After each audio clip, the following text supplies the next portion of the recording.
संसाधनों की बनने की प्रक्रिया हज़ारों करोड़ों सालों में पूर्ण होती है, तो वह एक बार प्रयोग में लेने के बाद लगभग समाप्त हो जाते हैं। जैसे खनिज पदार्थ है, ऊर्जा के संसाधन, पेट्रोलियम है, प्राकृतिक गैस है, यूरेनियम, थोरियम है। ये सभी संसाधन जो है अनवीनीकरण या समाप्त होने वाले संसाधन है। चक्रीय संसाधन वह संसाधन जिनका साइकिल चलता रहता है, जैसे जल चक्र में जैसे जल चक्र है, एक बार बारिश हुई, वापस से पानी आ गया, हमने पानी को इस्तेमाल किया, वापस से बारिश हुई, पानी प्राप्त हो गया, है ना। ये चक्रीय संसाधन। उत्पत्ति के आधार पर कि संसाधन की उत्पत्ति कैसे होती है, इस आधार पर दो प्रकार के हैं, जैविक संसाधन और अजैविक संसाधन। जैविक संसाधन से तात्पर्य है जैव मंडल पर पाए जाने वाले संसाधन जिनका जीवन चक्र होता है, जैसे कि वन्य प्राणी, पशु पक्षी, वनस्पति जगत, छोटे जीव, ये सभी जो हैं जैव संसाधन कहलाते हैं। ये संसाधन जैसे जैविक संसाधन है, अब जैसे कोयला, पेट्रोलियम के अपन क्या कहते हैं, फॉसिल फ्यूल कहते हैं। क्यों कहते हैं?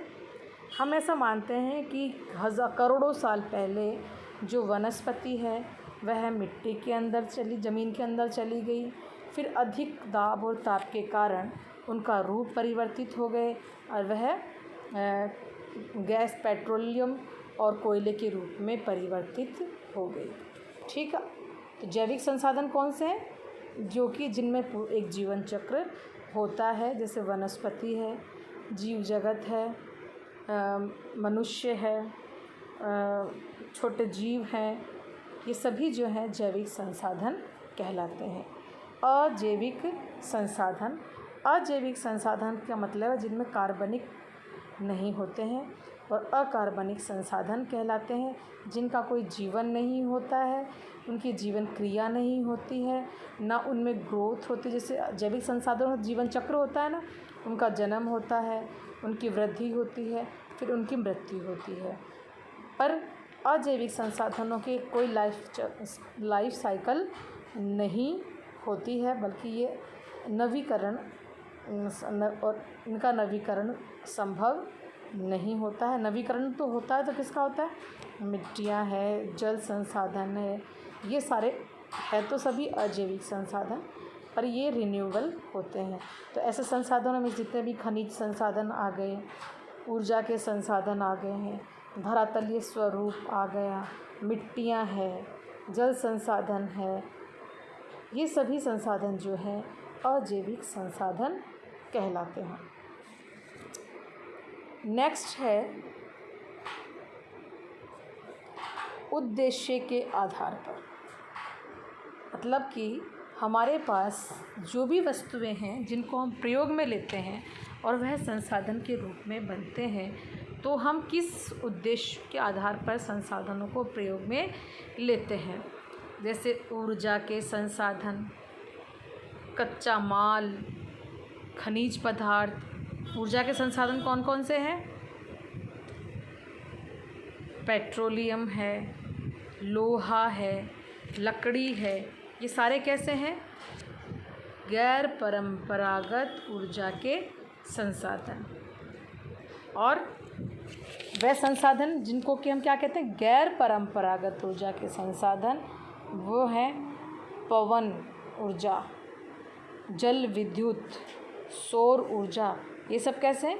गैर परंपरागत ऊर्जा के संसाधन। तो ऊर्जा के संसाधन में दोनों प्रकार के संसाधन आ गए, परंपरागत ऊर्जा के संसाधन और गैर परंपरागत ऊर्जा के संसाधन। परंपरागत ऊर्जा के संसाधन से तात्पर्य है कोयला, पेट्रोलियम, लकड़ी, प्राकृतिक गैस, ये सभी कैसे हैं? ऊर्जा के परंपरागत संसाधन।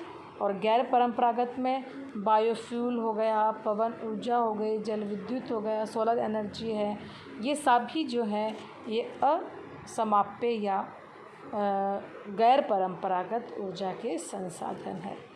फिर है नेक्स्ट कच्चा माल। कच्चा माल से तात्पर्य है कि वह संसाधन जो कि उद्योगों के लिए काम में आते हैं, कच्चे माल के लिए हम उपयोग में लेते हैं। जैसे इसको 3 भागों में बांट रखा है, जैसे खनिज हमारे पास जो प्राप्त हो रहे हैं, फिर वनस्पति और जीव जंतु, ये सभी भी हम लेते हैं प्रयोग में। तो खनिज है, खनिजों के अंदर लोहा है, तांबा है, सोना है, बॉक्साइट है, टंगस्टन, ये सारे कैसे हैं खनिज संसाधन जिनको अब उद्योगों में काम में लेते हैं। वनस्पति जिसको अपन जैसे लकड़ी है, शैवाल है, ये सभी काम जो है वनस्पति के होते हैं। इसके अलावा हम कृषिगत काम के लिए भी कृषि से उत्पन्न जो पदार्थ होते हैं उनको भी हम किस में काम में लेते हैं, कच्चे माल के रूप में प्रयोग में लेते हैं। इसके अलावा पशुओं को लेते हैं, जीव जंतुओं को, समुद्री जीवों को, जंगली जीवों को भी हम अपनी आवश्यकताओं के लिए प्रयोग में लेते हैं। नेक्स्ट है खाद्य पदार्थ। खाद्य पदार्थ में जैसे सब्जियां हैं, वनस्पतियां, जीव जंतु है, ये सभी क्या है खाद्य पदार्थ। तो इस प्रकार से जो संसाधन है हम इनको प्रयोग में लेते हैं। तो बच्चों आपका आज का ये जो चैप्टर है इसके मैंने आपको PDF भेज दी है। आप इसको बैठ करके, अच्छा इसमें एक मैंने अधिकार के रूप में भी वर्गीकरण है। अधिकार से मतलब है जैसे कुछ संसाधन होते हैं अंतर्राष्ट्रीय संसाधन जो सभी जगह पाए जाते हैं, जैसे हवा, पानी, मिट्टी है, सभी देशों में पाए जाते हैं। राष्ट्रीय संसाधन वह संसाधन जो किसी देश की सीमा में होते हैं उसे राष्ट्रीय संसाधन कहते हैं। जैसे भारत में पाए जाने वाले कोयले की खानें वह भारत का कोयला है। लंकाशायर में पाए जाने वाले कोयले की खाने जो है वो इंग्लैंड की है। पेंसिल्वेनिया में पाए जाने वाली कोयला जो है वो अमेरिका का है। कालगुरली और कूलगाड़ी जो है ऑस्ट्रेलिया की सोने की खाने। तो ये सब वहाँ के राष्ट्रीय संसाधन हैं। व्यक्तिगत संसाधन वह संसाधन किसी भी परिवार की व्यक्तिगत संपत्ति होती है, उसे हम व्यक्तिगत संसाधन कहते हैं। जैसे कि हमारा मकान हो गया, हमारी भूमि हो गई, हमारी नगद धन राशि है, ये सभी क्या है व्यक्तिगत संसाधन कहलाते हैं। ठीक है, एक वैसे ही मैं आपको समझा देती हूँ। कई बार आपके न्यू टाइप में छोटा क्वेश्चन आ जाता है ABCD। वैसे भी आपको मैं इसके नोट्स तो भेज ही रही हूँ। ओवेन जो है, ओवेन ने 1971 में प्राकृतिक संसाधनों के वर्गीकरण का एक डाला था, जिसमें उन्होंने मुख्य रूप से 2 प्रकार के वर्गीकरण किए थे। पहला अक्षयशील या असमाप्य संसाधन, जिसको अपन क्या कहते हैं नॉन रिन्यूएबल रिसोर्स। एक होता है क्षयशील संसाधन, जिसको अपन क्या कहते थे समाप्य, जो ख़त्म हो जाएंगे। मतलब कुल मिला के वही वर्गीकरण है जो जिमरमैन ने कहा, वही वर्गीकरण सामान्य वर्गीकरण में अपन पढ़ रहे हैं। नवीनीकरण, अनवीनीकरण, उन्होंने क्या नाम दे दिया अक्षयशील, जो कभी समाप्त नहीं होते हैं। जैसे कि हवा है, पानी है, मिट्टी है, जल है, ये सब कैसे हैं अक्षय, कभी ख़त्म नहीं होंगे।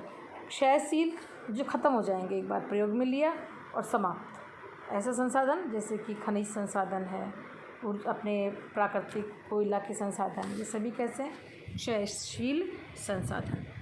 तो बच्चों आपका यह चैप्टर कौन सा संसाधनों की परिभाषा और संसाधनों का वर्गीकरण ये समाप्त हो गया है। आपको मैंने जितने भी वीडियोस भेजे हैं उनको देखना है। उनको देखने के बाद आपको मैं PDF जो शेयर कर रही हूँ उसमें से उसको समझना है और अपने हाथों से नोट्स बनाना है। ठीक है बच्चों, और जो नोट्स बनेंगे वो आप मुझे शेयर करेंगे।